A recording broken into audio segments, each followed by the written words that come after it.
Again, good afternoon, everyone. Okay. We will continue from yesterday.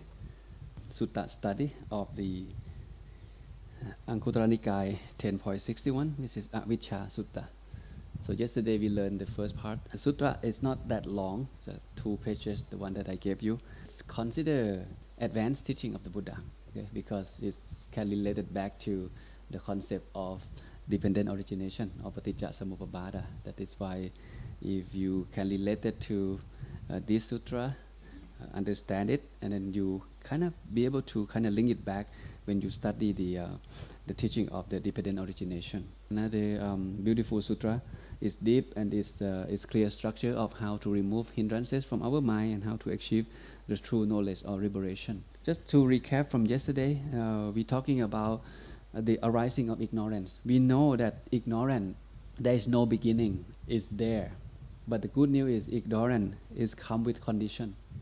It cannot just stand alone. So we know that ignorance comes with condition. And if we know that there's something that can give rise to ignorance, so we can work on that part to decrease those factors, then automatically ignorance will be kind of decreased and weaken, even though it may still there. But as we understand each factor that get involved, it less and less, it weaken the ignorance, okay, bit by bit. So ignorance is nutriment by 5 hindrances, okay, and 5 hindrances also nutriment or get food or get fueled by the 3 kind of misconduct.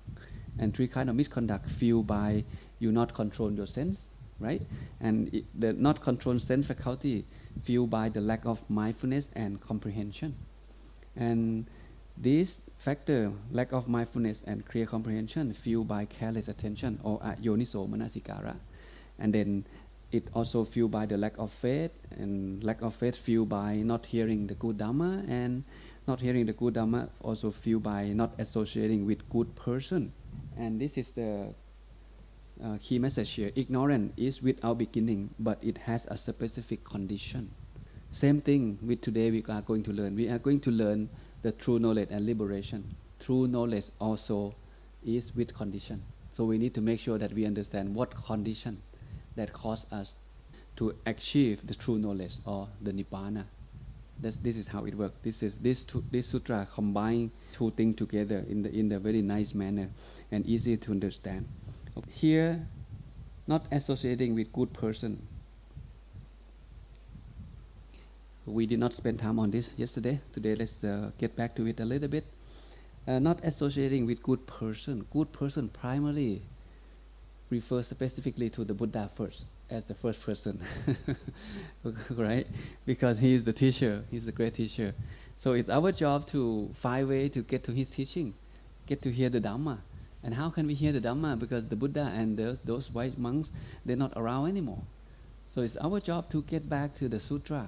I keep saying this because it's the only place that allowing us to get closer to his teaching, which is kept in the Tipitaka. So the more you read sutra, the more you spend time and hang out with the Buddha teaching, with those arahant, those great monks in the past. Their teaching is kept in those 3 baskets. So this is how you hang out with good people. Okay, start from this first, and then later on, okay, you hang out with the good friends. This is how we define good person, okay, in 3 definitions, according to the Buddhist text.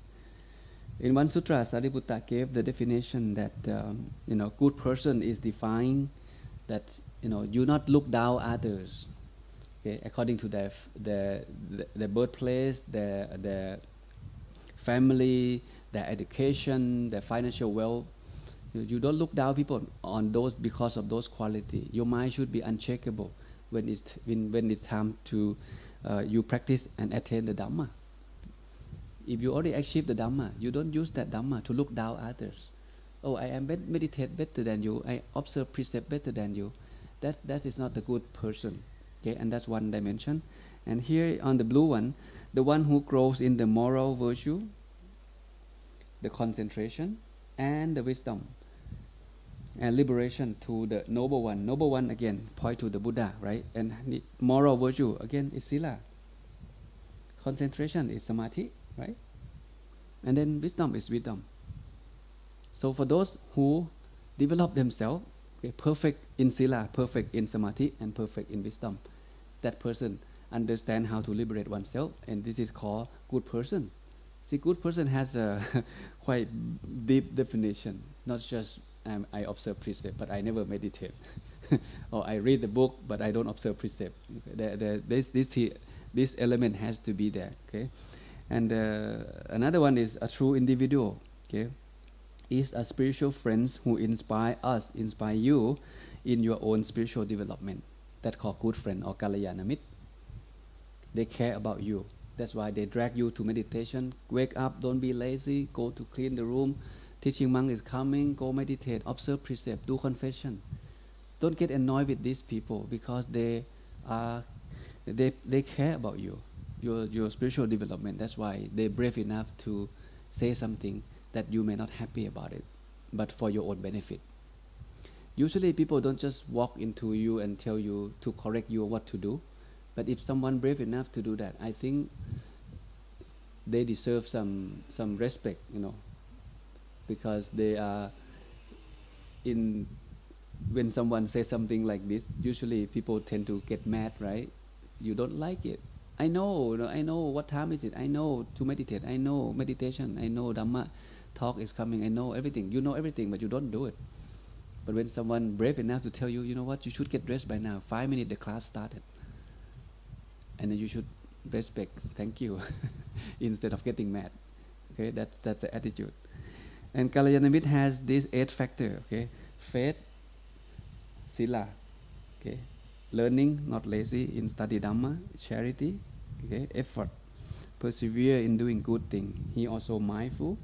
He has good concentration and he has wisdom. You can ask him question. You can consult him with anything. He will drag you back on track. Okay, in this spiritual development journey.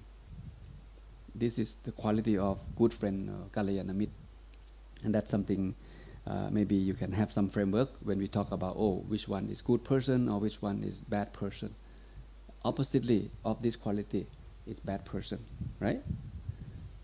Okay, and okay, keep this picture in mind as the whatever sutra or teaching of the Buddha you study. You need to be able to bring it back down to the level where you see where it is going. Where is this teaching lead you to free yourself from suffering or dukkha? The dependent origination starts from avijja, right? It's the origin of suffering, and the last journey of avijja is dukkha. Okay, it's go all the way down. So we know that dependent origination is the teaching of the Buddha, which is very profound. Is talk about the arising of suffering, how suffering come about to this world, what caused it, step by step, what is the structure. But it starts from avijja. And in this particular sutra, is talk about avijja. So avijja is something all the monks, okay, and people who are serious about the teaching of the Buddha must pay attention closely. So whatever sutra that talk about avijja, you should keep your ear, your eye open to understand what it means, to understand that how the Buddha want us to know and how the Buddha want us to take care of this avijja. Because at the end of this, knowing and how to deal with avijja, it always help us to lessen suffering in life, little by little, all the way up to Nibbana. But that's the ultimate journey to get that the final destination, to remove the defilement and the mind can be pure and the root cause of suffering has been removed, then we are free. We break free of the cycle of existence. Right? This is the big picture. Okay? And this is the reference Luang Pi mentioned yesterday. 2 sutra has similar, pretty much identical, but the second sutra, Tanha Sutra, which is the 10.62, it's used craving as the center of the sutra. But the sutra that we are learning today is about Avijja Sutra. It starts off with Avijja. It starts off with Avijja and go all the way down. Okay, what feel avijja, which is 5 hindrance, and what feel 5 hindrance, and okay, all the way down to what is the first nutriment, okay, that keep building up until we get to ignorance, which is not associating with good people. So have these 2 sutra noted and find time to study it when you have time. So the sutra is not it's not just read one time and understand. Okay, the often you come back to it, the more you understand it. You start seeing things that you don't see before in the very first time that you read. Especially when you read, you reflect, you meditate, you go back to read it again next week, next month. You may be surprised at how come I don't know this the first time I learned about this. So today let's continue on the second part of the sutra as the handout that you have. So let me go through this quickly, read it for you. So I say, Bhikkhu, that the true knowledge and liberation have a nutriment.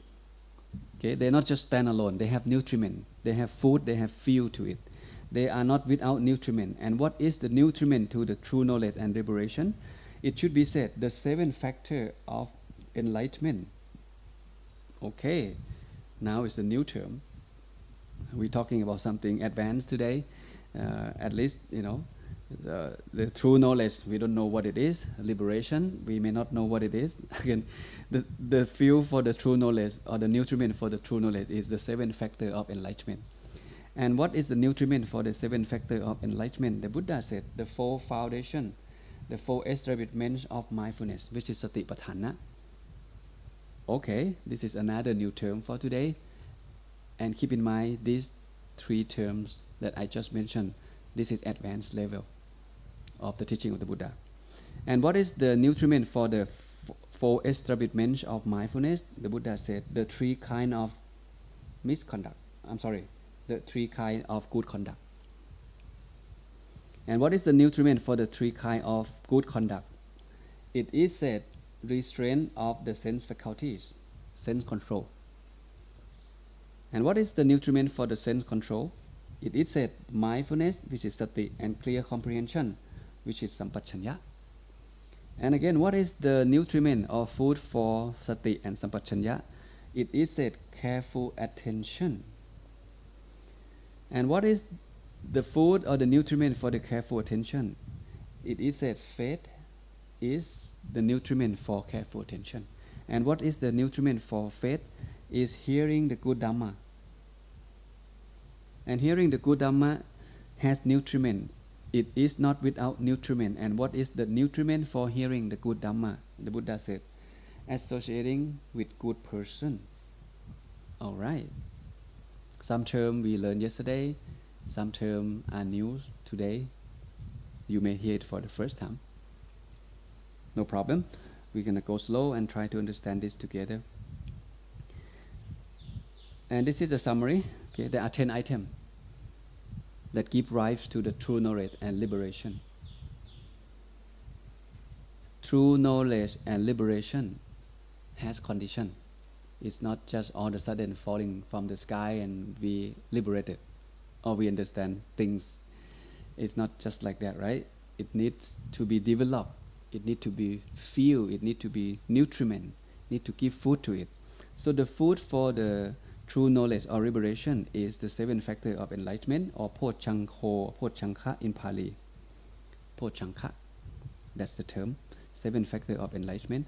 And 7 factors of enlightenment also nutriment or food by Satipatthana, which is translated in many vocabulary like the 4 foundation of mindfulness, the 4 establishment of mindfulness, the arousing of mindfulness. There are many terms, depends on the translator. But it points to the same thing, which is develop mindfulness, okay, in 4 areas. That's why we call Satipatthana. We will get to that in a moment. And Satipatthana also fueled by the 3 kind of good conduct. And good conduct fueled by control the sense faculty. Sense faculty fueled by mindfulness and clear comprehension.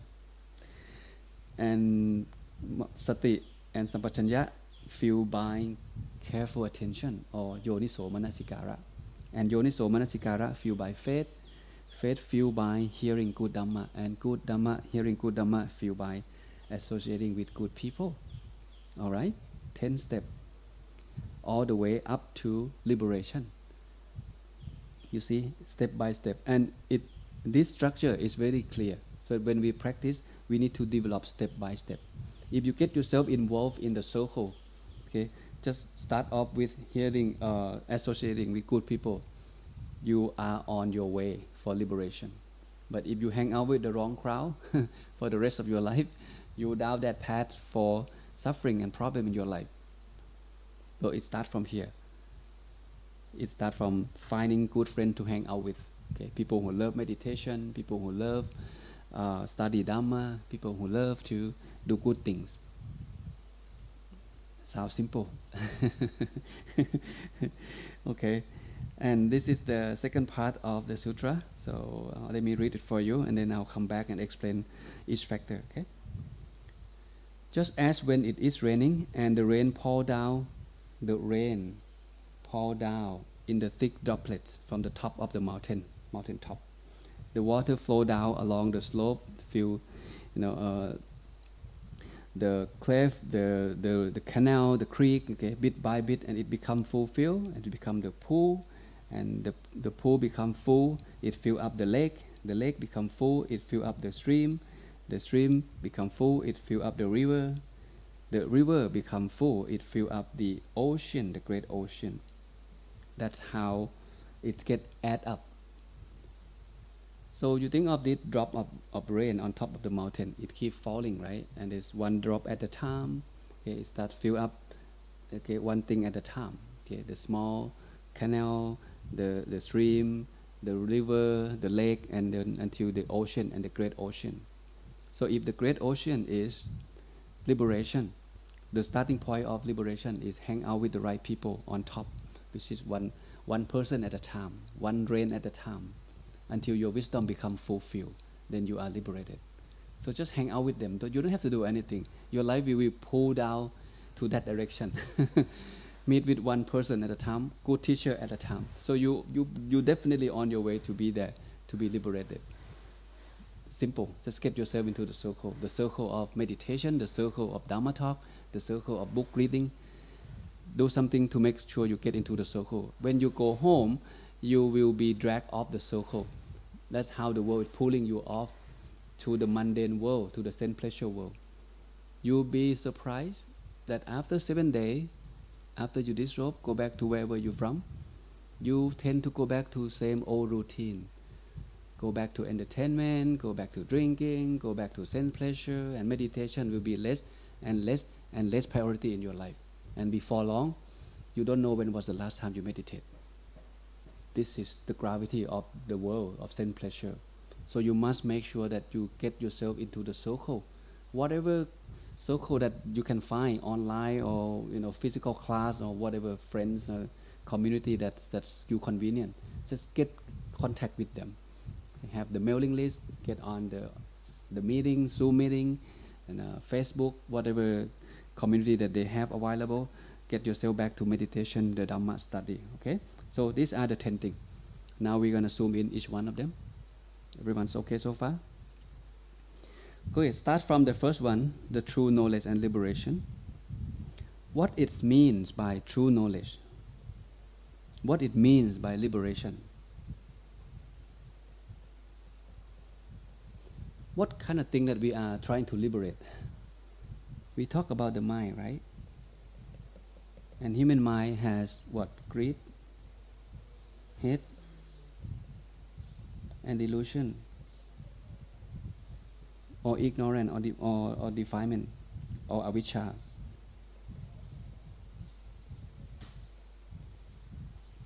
It's diluted, it's clouded, it's unclear, it's unpure. That's why we are trapped in the realm of samsara, in the realm of suffering, over and over and over. And this is the path that takes us to be free from this defilement or mental impurity. There are steps to get there. But in order for you to be able to completely remove this mental impurity, you need to acquire knowledge and put it to practice. And the Buddha is the one who gives out that knowledge to mankind. It's too bad that not many people have access to that teaching or that wisdom.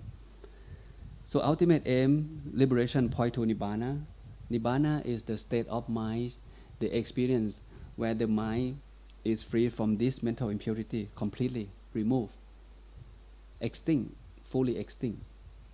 You can achieve Nibbana while you're still alive, okay, just like Buddha and the monk in the past. Okay, that's one form of attain Nibbana. You can be free at this moment, perfectly free from defilement. no mental suffering whatsoever. But physical suffering we still have because we still have 5 aggregate. The Buddha still have headache, stomach ache. He gets sick. He gets get a cold sometimes. That's the nature of 5 aggregate. But his mind, no such thing called mental illness whatsoever. So liberation, to keep it short, it points to Nibbana. And Nibbana, you need to take this journey by yourself. You need to walk on this path by yourself by applying the true knowledge, which the Buddha talked about. To be specific, the true knowledge, when you hear the term knowledge or viccha in Buddhism, you think of 3 things. We call 3-4 knowledge or te viccha. This happened when the Buddha achieved enlightenment. When he sat down and meditated by himself, this happened on that night, 2,500 years ago. There were 3 knowledge that happened in his mind. The first knowledge is called Bupphe Nivasa Nusati Yana, which is the ability or the knowledge to recall his past life. That's the first knowledge, which is higher knowledge, that regular human being like us is very difficult for us to attain. But it is possible. The Buddha gave us the way how to do that. And then the second knowledge is the knowledge to be ability to recall some other beings, okay? Someone else's past life. Or we call the knowledge of the disease and rebirth of beings. That's the second knowledge. We call Juttu Papatayana in Pali. Don't worry about the term. And the last knowledge, which is the highest knowledge, this is what, when we talk about the true knowledge, I think it refers specifically to this one. To this one, number 3, which is the knowledge of the destruction of of mental impurities. Why is considered highest knowledge? Because when you achieve this knowledge you can use to remove the mental impurity from your mind, and then it's the end of dukkha, or ending of rebirth. What's supposed to be done is done. Is done at this moment when you have acquired this knowledge. This is called the true knowledge. All right?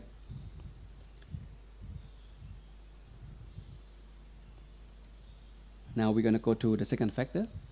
But before that, I'd like to show you one information of how important of sati in Buddhism. In every single major teaching of the Buddha, every Dhamma that the Buddha teaches, the major one always have sati incorporated in that Dhamma.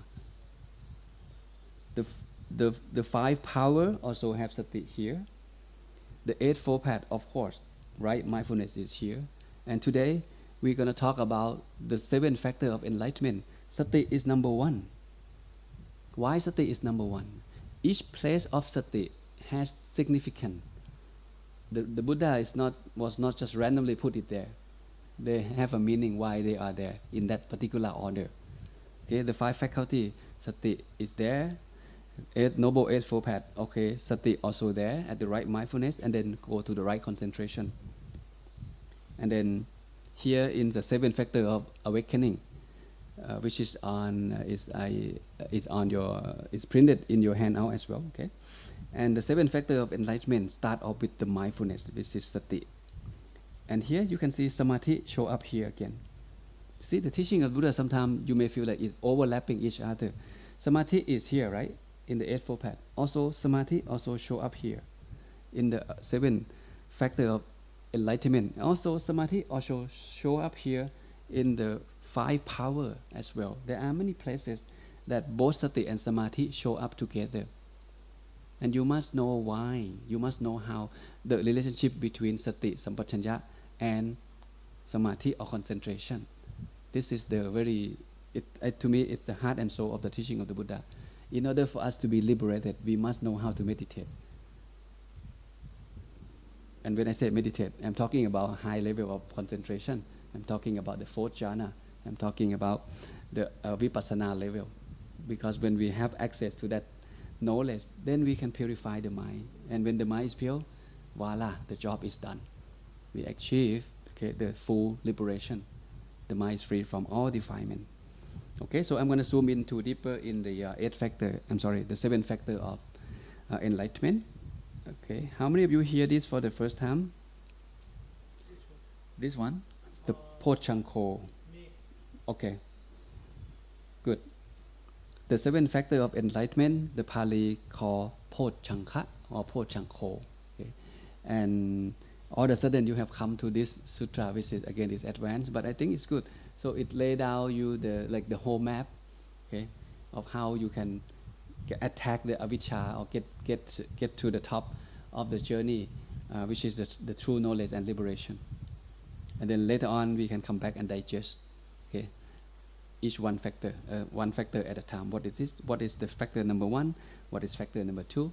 And connect it back to the whole scheme of this particular sutra of how the arising of the true knowledge and liberation. Okay? Okay, so start from the first one. The first factor of 7 of the factor of enlightenment is start from sati, which is mindfulness. You see how super important of having sati built on your daily basis. So we have been talking about sati, sampajanya, and samadhi for quite some time. Okay, since the program start. Sati is about what? It's about remembering. It's about being at the present moment, right? Whatever in front of you, you have sati. When you eat, you know you're about to eat.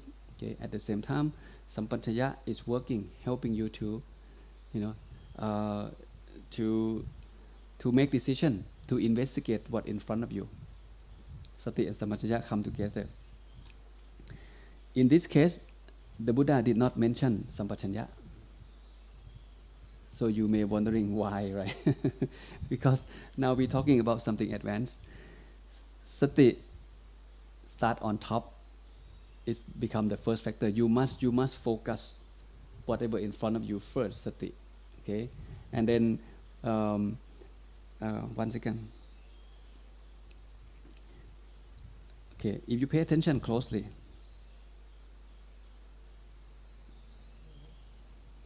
The 7th factor of enlightenment is the nutriment for the true knowledge.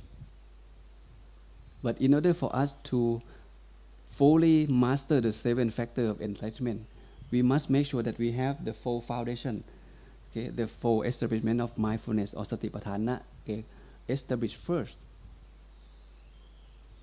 And then 7th factor will develop later. But now we haven't talked about the full establishment of mindfulness or satipatthana yet. We start from the 7th factor first. But the 7th factor, the first factor of 7th factor of enlightenment start with sati. But what is the nutriment for 7th factor of enlightenment? The Buddha said it is the satipatthana, right? Which is develop mindfulness, and this is the satipatthana, which is develop mindfulness. You must develop this first, and then you develop the 7th factor. So that is why in here sati start first. You start with sati first, but before you come here, you must develop satipatthana first. Make sure your sati is very strong, and then you can move on to the rest. Okay, we get back to satipatthana in a moment, but here, since the sutra start with the 7th factor of enlightenment, so let's follow along. So start with the sati or mindfulness. Sati is about being at the present moment. Okay, build up the present moment awareness. Whatever you do, you with that thing 100%. And then the second factor is you investigate. Investigate. We call Dhamma Vicaya, which is investigate the Dhamma in front of you. Mentally focus to remove what? To remove the 5 hindrances. It's about getting to know your mind. Investigate and understanding your mind is impurity of your mind and purity of your mind. The state of your mind. It's about investigation. You think of doing research. In the Dhamma Vicaya is about investigate, okay, the Dhamma in front of you. So is it, how is it different from sampajanya? Sati comes into sampajanya. Mm-hmm. That's all we need. Good. Right. Now we have investigation. Good. Good. This is a very good question. What's the difference between sati and sampajanya that we practice on everyday life? When you eat, when you do laundry, right? When you getting dressed, you also mindful, right? Yes, you know what to eat, you know how much to eat, you know how many times you want to chew. This is about sati and sampajanya. We start from here, and it's the same word, but it's not the same thing. Your sampajanya and your sampajanya and your sati at this level is not the same as the mundane level in your daily life. Now your sati becomes stronger, your sampajanya or your understanding is stronger. Not just knowing what to eat, when to eat. Now you know, you investigate the defilement in your mind. So that means your sampajanya must be very strong. Same thing with sati. It has to be very strong. It's not the same level of sati sampajanya that you have on the daily basis. When you're cooking, when you're driving, when you're working, you also have sati sampajanya on whatever in front of you as the daily task that you have to do, right? But now when it's come to investigate the Dhamma, it's the same word, which is same sati and same sampajanya, but it's much deeper, much stronger. You think of you push up 20 times a day. 1 month, you may feel nothing change in your body. But you keep pushing up 20 times a day for 3 months, 6 months, you notice that, oh, you have more muscle and you get stronger, bigger. It's the same thing, which is the same push up, but it's not the same power. You see the picture? So when we talk about sati and sampajanya in this level, in satipatthana level, in the 7 factor level, it's the same word, but it's not the same power. It gets built up. So is it investigation is more deep or intense? Yes, yes. You critical analysis of what's happening in your mind, why 5 hindrances come from, how many hindrances do you have now, and how can you remove it? You investigate that. Right. So in that sense, there is a certain part. It is not just look at it as it is. It is clearly says focus to remove the hindrance. Yes. It's clear picture. Yes, yes. It's more advanced than just regular sati, but regular sati and regular sampajanya. Okay, that's a very good question. And now you have sati. You being with whatever in front of you fully, and now you investigate. In order for you to investigate your mind must be still, right? If your mind still think on and off, you go after the craving, and then you cannot investigate it. So now you have your mind still, and then you start investigate it. You focus on it to see the nature of the mind, the clarity of the mind, the hindrances in your mind, and that's called Dhamma Vichaya. Understand the nature of your own self, reflect on it. And then the third element is called Viriya. Viriya sometimes translate to energy, sometimes translate to persevere. You persevere, you put your effort, okay, to stay focused, to abandon those 5 hindrances that arise in your mind. If you sit and you fall asleep, what do? You go back to bed or you fight with it? You persevere, right? You develop effort, you develop energy to sit through the session as you have intention. You want to sit 1 hour, or today is the Buddha birthday, you want to do walking meditation all night. And at the middle of the night, you get lazy, you get tired. You don't fight with this hindrance that you want to go back to bed.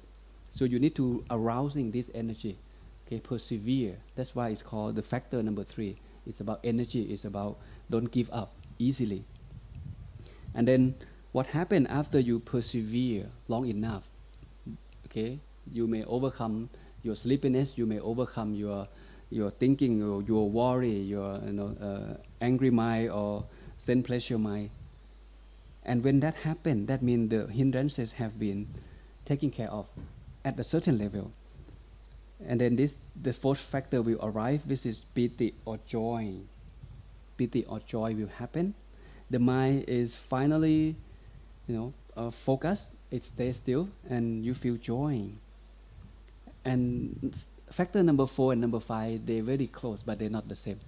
Okay? And when you feel joyful long enough, that means your mind is more refined. When it's more refined, this thing happens. It's called tranquility or passathi. Super peaceful. You just want to be there. You don't want to leave the seat. You want to sit there all night. That's how peaceful it is of this stage of mind. When the mind is super peaceful, we call passathi or tranquility. The whole body and mind are super peaceful, super still. So, what is the criteria telling us that you have good meditation? The answer is here. You don't want to leave the seat. You want to sit there forever. Because you found piti, you found passathi, you found joy, you found inner peace, you found tranquility in your mind. And why that thing happened? Because you suppress the 5 hindrances. 5 hindrances cannot take control your mind. That's why you don't fall asleep. Your mind feels fresh. There's no desire at that moment. So you just want to sit there. And then concentration start happening after this point. See, that's why we want to make sure you have relaxation of the body, then the mind can be relaxed. It has to go together. Relaxation and consciousness have to go together. And after this, the joy and piti, or joy and tranquility happen, then concentration start happening. Concentration start happening. The mind is fully focused. But this concentration is not samadhi as we talked before. When we talk about samadhi at this level, we talk about advanced meditation level, which is the jhana. Okay, which is the jhana.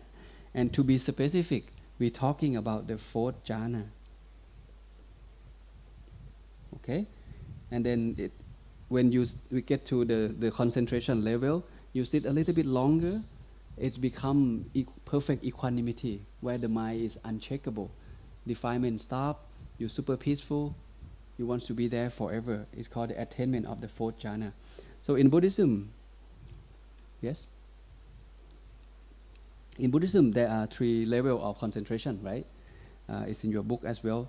The first level of concentration, or samadhi, is momentary. If we don't have concentration, we cannot do the work. We cannot drive the car. We cannot cook. We cannot make decision because we don't have, concentration. This is the natural concentration that all of us we have it. We born with it, but it's momentary. It doesn't last long. And the second level of concentration is called access concentration. This is concentration where your mind is at peace, where your mind is fully still. Again, but in that stillness, there's still some defilement. Imagine when you sit 1 hour, you may feel peace and calm for 5 or 10 minutes. But the rest you fighting with the defilement, fighting with 5 hindrances here and there. But you know that this session is good. I like it. And that's called access concentration. You can feel that when the 5 hindrances, stop working, or at least it doesn't bother you that much. So you have that concentration established. And the highest level of meditation is called attainment concentration, which is concentration, of the 4th jhana onward. So when you read the sutra, keep this in mind. There are many places in the sutra that the Buddha talk about meditation or samadhi, and that samadhi refer to samadhi at the jhana level, where the mind is super peaceful, where your mind is joy, where your mind is tranquility. Because that is the nature of mind to access to the true knowledge. In one particular sutra, the Buddha explained the nature of the mind before you can be liberated. He said, with his mind, super concentrated, purifying and bright. See, this is the nature of the mind. When you get back to the origin, the nature of the mind, unblemished, free from defect, free from defilement, free from 5 hindrances, is manageable, it's soft, it's malleable, ready to be used, it's workable, it's steady, and this attain to what? Imperturbability. The mind is in the very good qualities. It's an unagitated mind. With this kind of mind, the monk can direct and incline to the knowledge of what? Of ending the mental impurities. So you have to read several sutras to understand one sutra, and then you kind of connect together. In this sutra is in your book, I believe on page 22, which is appear here in the 7 factors of enlightenment. The mind need to be joy, the mind need to be tranquil, the mind need to be bright, to be pure, to be free from 5 hindrances. Talking about the same thing, but this has more detail, because in this sutra, the Buddha talked to the new monk of how he should practice meditation, and what kind of condition of the mind that ready to achieve the highest knowledge, to achieve the liberation. And this is the nature of that mind. To be bright, to be pure, to be soft, to be workable, to be malleable, to be steady, and imperturbability. These kind of terms But if you read several, the same sutra from several translators, you get a different idea, different vocabulary that may help you to understand better. Okay? So now you see how important of this. And in this 7 factor of enlightenment, where is this take us to the next step? We want to go up here, right, to the liberation. Liberation require the true knowledge, and the true knowledge point to this knowledge, which is the knowledge number 3, knowledge of how to purify our mind, get rid of the defilement in our mind, and that's require meditation power. It's require meditation power. So in this 7 factor of enlightenment, the key important is you now ready to meditate in the higher level. You start build up your concentration up to the level of jhana already, but it's not end there. It's not end there. Now you're ready for something advanced, which is the vipassana level. You see? So you need several set of body of knowledge to see the whole picture. But at least in this particular sutta, it gives us the starting point to see the bigger picture. Not just meditate, not just samadhi, not just mindfulness. It's about meditation experience. It's about meditation experience. That means now you are ready for the advanced meditation. So you combine these 7 factors together. This is the next factor that take us to the nutriment for the 7 factor of enlightenment. The Buddha said is the satipatthana, right? So now we are here at the number 3 factor. Satipatthana is something new for many of us. The Buddha gives detailed explanation of how to establish sati. Why? Because sati is here. Sati is important. It's the factor that takes us to liberation. So we need to make sure that we master sati until our sati has go to the highest level, which is the strongest level of sati that we can develop. And he gives us the detailed explanation of how to develop sati through these 4 domains. Okay, the body, the feeling, the mind, and to the Dhamma or the mind object. This sutra is very beautiful. It's quite long, but it has detailed explanation of how someone should develop sati. And when you develop sati, you automatically develop sampachanya together. And this is something I mentioned yesterday in this particular sutra. For you to practice or develop sati, 2 things you need to develop. It has to be cultivated first, which is your sila, or the good conduct. Good conduct has to be there, and then develop the right will, and now that person is ready for master for satipatthana. This is here, the 3 conduct. This is sila, right? You see, the teaching of the Buddha has meaning why each factor placed here in this sequence. You cannot just put it wherever you want. It has to be there. So the 3 kind of good conduct is the nutriment for the 4 foundation of mindfulness. And the 4 foundation of mindfulness is the nutriment for higher level of concentration or samadhi. So you must have pure conduct first, and then you have sati, and then you have samadhi, and then you have wisdom. It's go all the way up like that. Okay? But how many people know that, precept is the prerequisite for having good samadhi and good sati? You say, oh, I just want to meditate, and how come I don't achieve anything? Hindrances still there. Did I practice wrong method? Or what else went wrong in my practice?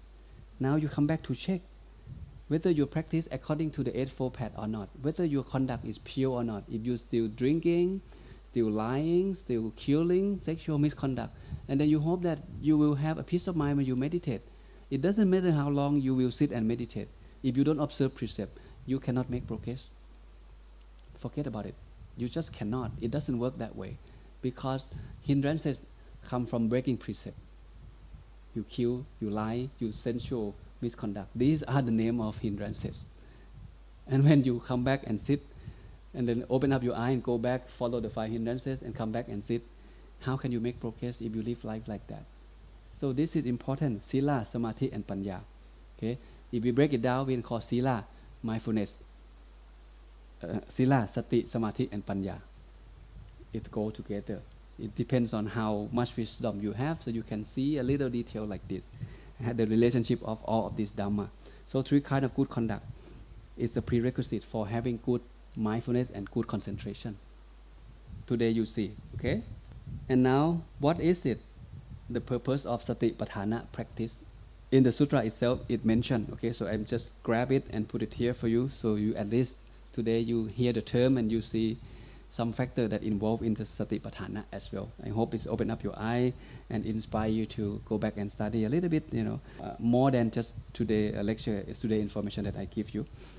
Purpose of Satipatthana is for the purification of mind, is for the overcoming. Yeah, Sati is mindfulness, right? Patthana is the place or the location where you can develop Sati. That's called Satipatthana. Okay, location. There are 4 locations, right? This one, location 1, 2, 3, 4. The third purpose is for the extinguish of, again, grief and suffering, which is dukkha. For the walking on the path to the truth, which is the path of purification or the path of liberation, and for the realization of nibbana. So I break it down from what it mentioned in this particular sutra. So basically, when someone practice or develop sati, when you develop sati, that means you are not a careless person. You know what happened in front of you, and you know whether wholesome or unwholesome, because sati sampajanya work together. And if you know that all the time, every single breath you take, the moment you wake up until the moment you go to bed, you cannot run into any form of suffering or dukkha, because you tend to make a better decision toward all the situation that you are in experience at the moment. But human being like us, ordinary people like us, our sati is not strong. Our sampajanya is not clear. That's why we tend to make unwholesome decision or unwholesome action than wholesome one. Only person who have perfect sati and perfect sampajanya is the arahant people, or including the Buddha himself. But for us, we are on our way. And this is the key term when you study the Satipatthana. There are 3 terms you must keep in mind when you develop sati: through the body, through the feeling, through the mind object. These 3 terms will keep repeatedly themselves throughout the sutra. And people ask, where is the sampajanya in Satipatthana? The answer is here. The Buddha asks you to keep these 3 things in mind when you develop sati: through the body, develop sati through the mind, through the feeling, through the mind object. First, he called atapi. Atapi is a Pali term, which means you don't give up. You don't give up, you persevere. We tend to lose sati all the time. When we see something nice, we hear something nice, the food tastes good, we lost sati already. I'm going to take more of that. I'm going to buy more of that. We lost sati very often. But your job is to come back and persevere, don't give up. And then sampajanya is the second element, which is clear comprehension, clear knowing. You clear knowing of whatever in front of you, whatever situation in front of you. This sampajanya is stronger than sampajanya and at the mundane level. Sampajanya of eating, sampajanya of taking shower, sampajanya of cooking. This is a different level. This is sampajanya about know what wholesome, what unwholesome. Know 5 hindrances or not. Know what cause you unhappy or you happy. What is the state of your mind at the moment. This is the sampajanya in the Satipatthana level. But in order for you to come this far, you need to develop sampajanya on the daily basis with little things like that first, right? Just like you push up 20 times a day, 6 months, 1 year from now, then your body gets stronger. Same thing. You cannot all of a sudden, you know what, Lumpy, I want to practice Satipatthana. And how come my sati is not strong? I lost all the time. Because you don't pay attention of the thing that you do, right?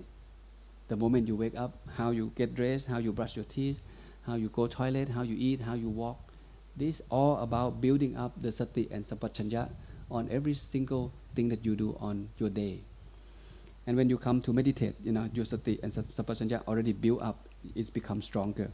Then your mind can be still and 5 hindrances cannot bother you that much.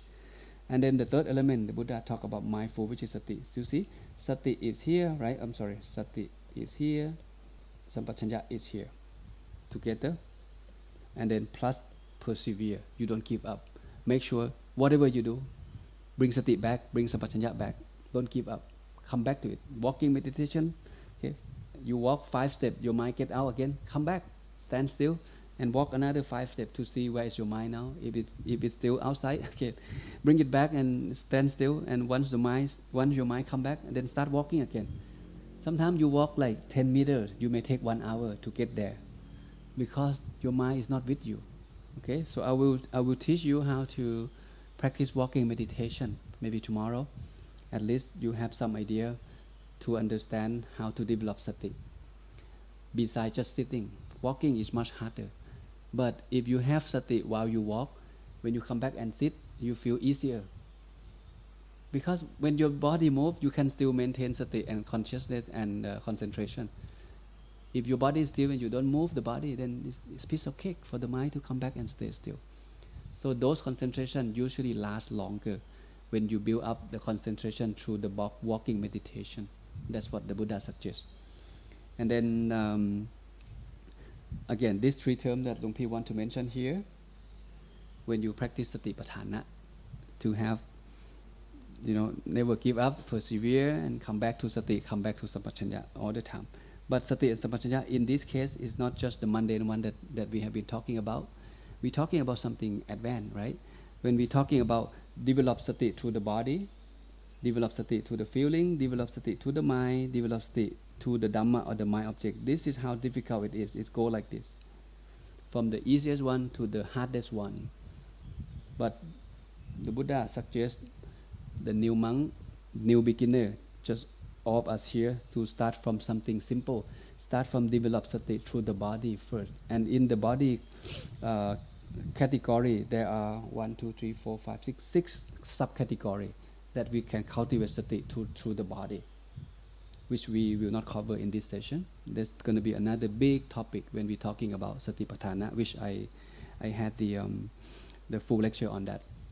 If you look at the first part, which is this is the place where we cultivate sati and sampajanya, right? So start from breathing. Okay, breathe in and out, short or long. And when you breathe in, how do you feel? And after you're comfortable with the breathing, you can move on to cultivate sati to the posture. Okay, posture means you sit, you stand, you walk, and you sleep. There are 4 main postures. And the activity, like you walk, you talk, you get dressed, you do this, you do that, you brush your teeth. Okay, this is called have sati in those activity. And then anatomical part. Okay, anatomical part. You reflect deeper than you look at the teeth. Teeth is not beautiful, right? When you penetrate the skin, you don't see something beautiful underneath the skin. You see blood, you see bone, something ugly, and then lust go away. Your sati come back. So when you meditate, 5 hindrance show up, sense desire show up. You reflect on anatomical part. You zoom deeper, open up the chest, nothing beauty. Whatever you eat this morning, doesn't matter how much, how much does it cost. Doesn't matter how tasty it was. It's gonna come out ugly tomorrow. That's how dirty of the body. And then the mind come back. This is the benefit of cultivate sati. And element is like earth, water, wind, fire. Like the preceptor teach you, kesa, loma, nakha, thanta, tacho. This is how you reflect, and then the mind come back. When you have sati on that object, then the mind come back. That's the purpose. The crop, same thing. When you can cultivate sati by looking at the dead body, which is too extreme for many of us, right? But in the Thai training, okay, sometimes we take the Thai new monk to the police hospital, where they have the section where they investigate the dead body, what caused that death, what caused that person death. So they operate it, they open up it, and they allow monk to take a look. You sit there, stand there, and see the guy cut off the body piece by piece, and after that we take them for lunch.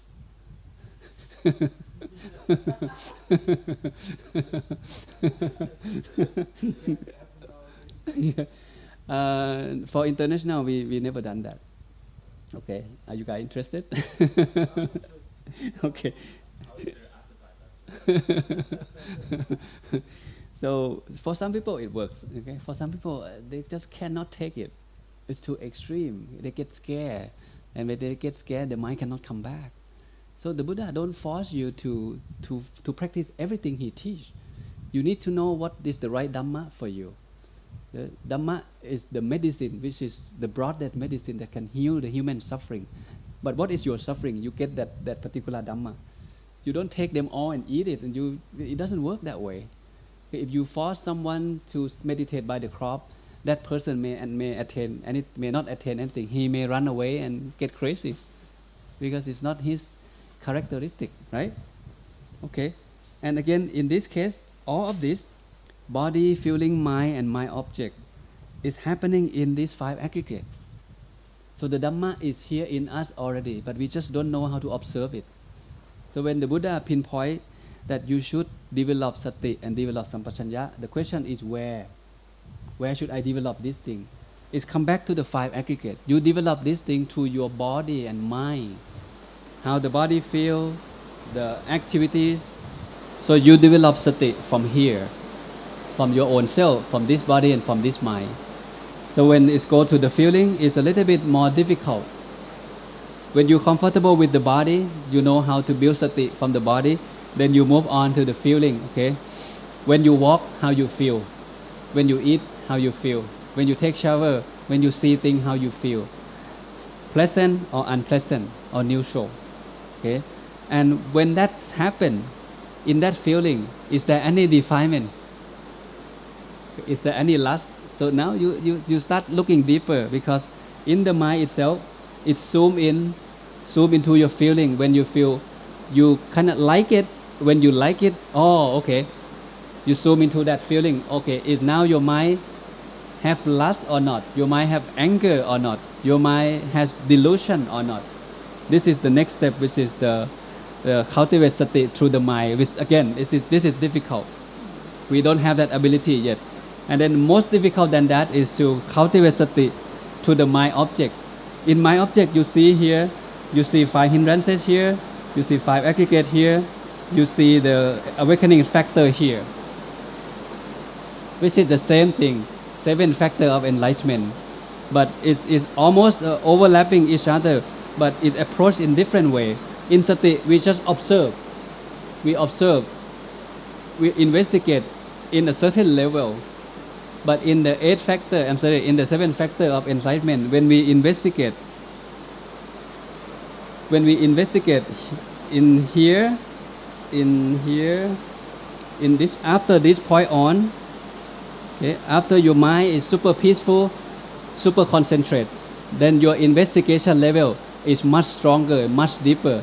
Now you start seeing things the way they are. You start seeing the rise and fall of the 5 aggregates. You start seeing all the 5 hindrances coming in, 5 hindrances stay, and 5 hindrances have been removed. So it's much deeper level.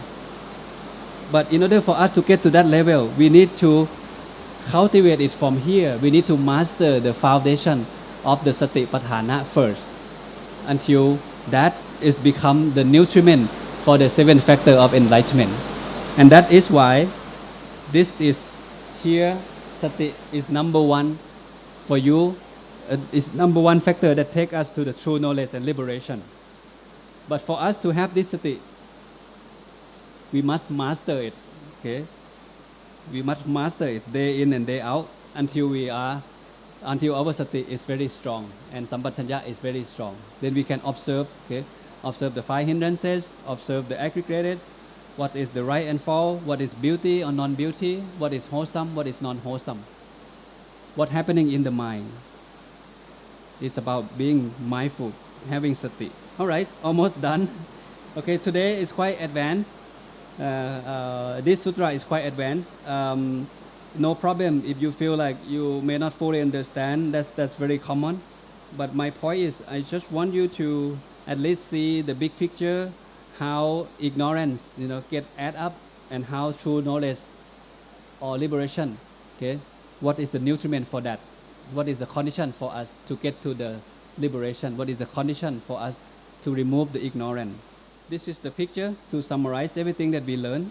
Our goal as the Buddhist monk or Buddhist people to have the pure and clear mind, to remove the mind from impurity. And that is called liberation, okay, here. So we need to acquire the true knowledge of how to do it, how to purify the mind. In order for us to do that, the starting point of this journey is to find good teacher. Then we can listen to the right teaching. The best teacher is the Buddha. The best teaching is kept in the Tipitaka. So make sure you get back to the sutra more often. Hang out with the Buddha, hang out with the Arahant in the past by reading the sutra. Okay? the more you read, the more information you have. You may not understand everything that you read, but the more information you have, I think, is better than don't have that information at all to reflect on.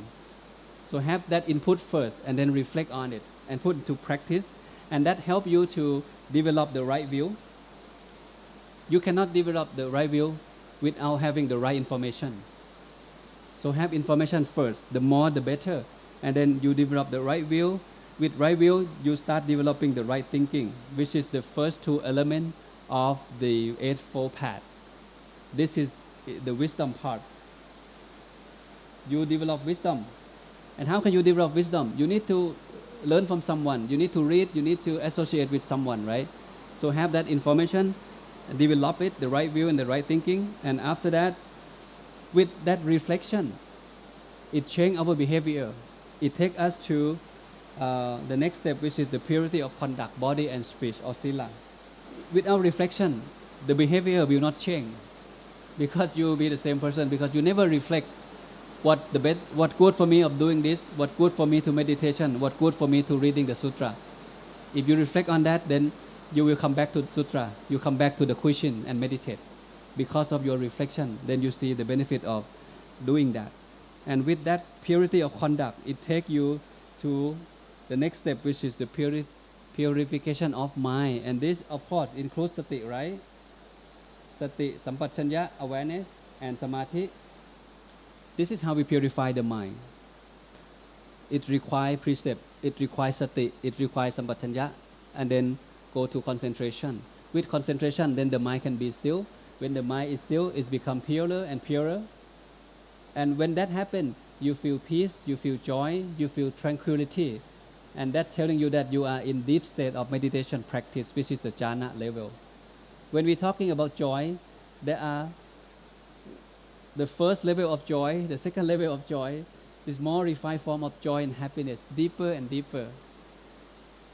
Just like when you eat the food from the food box, the taste of the food is getting better as you open up the second box, the third box, the fourth box. It's more tasty, more and more tasty, more and more joyful, more and more peace and happiness, which cannot explain by word. It's about experience. That's why the Buddha have same difficulty. He cannot explain his experience by put in word. So the term that used in English vocabulary, sometimes they use interchangeably, and it seems to be the same word. Joy and rapture. What's the difference between joy and rapture? What's the difference between happiness and inner peace? It's happy, but is that the same? No, it's not. But we have to define, we have to give it some vocabulary so we can communicate. Okay, so why don't we stop here so Luang Pi Pop can stop his work and then we can discuss. So the lecture is done for now. Okay, so now we can discuss. Okay.